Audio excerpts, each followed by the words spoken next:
श्री स्वामी समर्थ.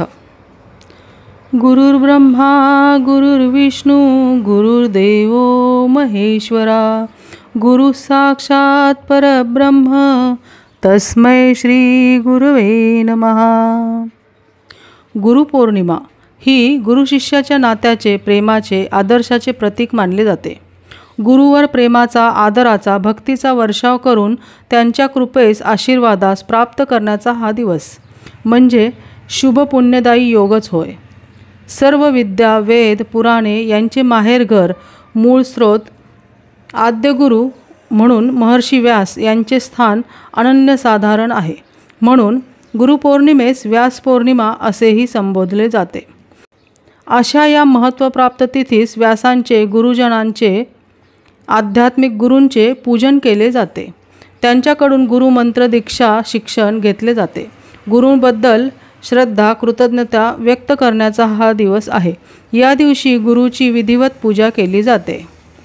पूर्वी मौंजी बंधनानंतर मुलांना गुरुगृही आश्रमात विद्या शिकण्यासाठी पाठवत असत.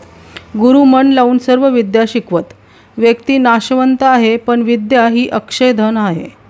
विद्याभ्यास पूर्ण झाल्यानंतर शिष्य घरी जाताना गुरुजींना वंदन करून गुरुदक्षिणा काय देऊ असे विचारत. एकदा एक गुरु म्हणाले, तुला जर गुरुदक्षिणा द्यायची असेल तर मी जसे शिष्य तयार केले तसे तू अनेक शिष्य तयार कर. तुझे ज्ञान इतरांना वाट, हीच माझी गुरुदक्षिणा. असे आदर्श गुरु आपल्या भारतात पूर्वापार होते, आहेत व होतील. त्यांचे स्मरण, त्यांची कृतज्ञता म्हणून हा दिवस साजरा केला जातो. वेदव्यासांनी गुरुपौर्णिमा या दिवशी महाभारताच्या 5व्या खंडाची सुरुवात केली. गुरुचे ज्ञान आणि विचार आचरणात आणावे हाच गुरुपौर्णिमेचा उद्देश आहे. गुरूंच्या पूजनाने पाप नष्ट होते आणि शांती लाभते. श्री गुरूंच्या छायेत बसल्याने मन व बुद्धीचा विकास होतो. वेदशास्त्र आणि उपनिषदांमध्ये ग्रंथित केलेले ज्ञान शिष्याला देण्यासाठी परमेश्वराने गुरुला जनतेच्या कल्याणासाठीच पृथ्वीवर आणले. गुरुचे मन संयमी व एकाग्र असते. कोणत्याही परिस्थितीत त्यावर परिणाम होत नाही. विद्यादान न संपणारे श्रेष्ठ दान आहे. गुरु से शिष्य सवायू व्हावा अशीच गुरूंची आंतरिक इच्छा असते. असे अनेक आदर्श शिष्य भारतीय परंपरेत झाले आहेत.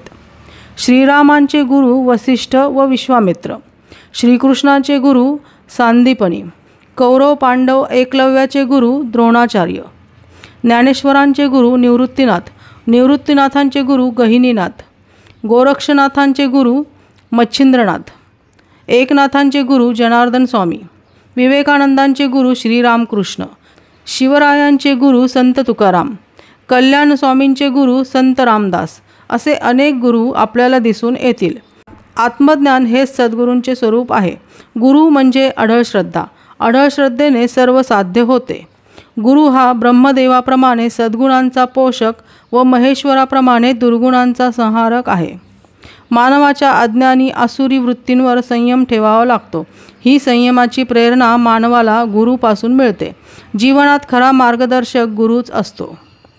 ब्रह्मानंदं परमसुखदं केवलं ज्ञानमूर्तिं द्वंद्वातीतं गगनसदृशं तत्त्वमस्यादिलक्ष्यं एकं नित्यं विमलमचलं सर्वधी साक्षीभूतं भावातीतं त्रिगुणरहितं सद्गुरु त्वं नमामि. गुरु हा ब्रह्मपदाचा आनंद, परम सुख देणारा, ज्ञानाची केवळ मूर्तीच. त्याचे ठिकाणी द्वैत भावना नसते.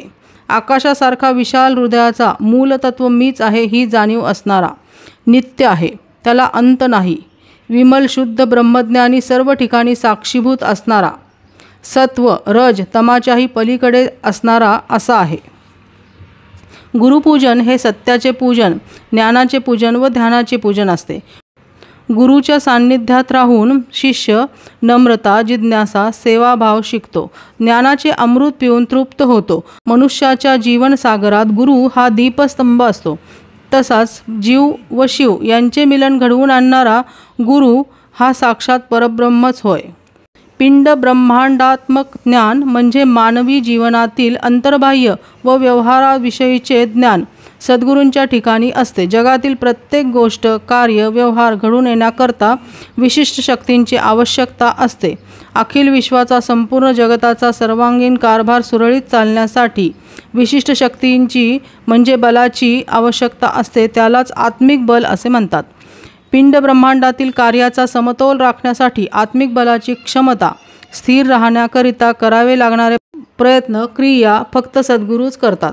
असे थोर पुरुष तपश्चर्येद्वारे, स्वसामर्थ्याद्वारे आत्मिक बलाची वृद्धी करतात. त्यामुळेच पिंड ब्रह्मांडातील पर्यावरणाचा समतोल अबाधित राखला जातो. एवढे महान कार्य सद्गुरू संत करीत असल्यामुळे त्यांचे श्रेष्ठत्व अप्रतिम आहे. सद्गुरूंच्या सानिध्यात राहूनच वास्तव आणि प्रतीक स्वरूपाचा उलगडा करून घ्यायचा असतो आणि अशा या उच्चतम अतिश्रेष्ठ ज्ञान मिळवण्यासाठी गुरूंना शरण जाऊन गुरुपौर्णिमा हा उत्सव साजरा करायचा असतो. श्री स्वामी समर्थ.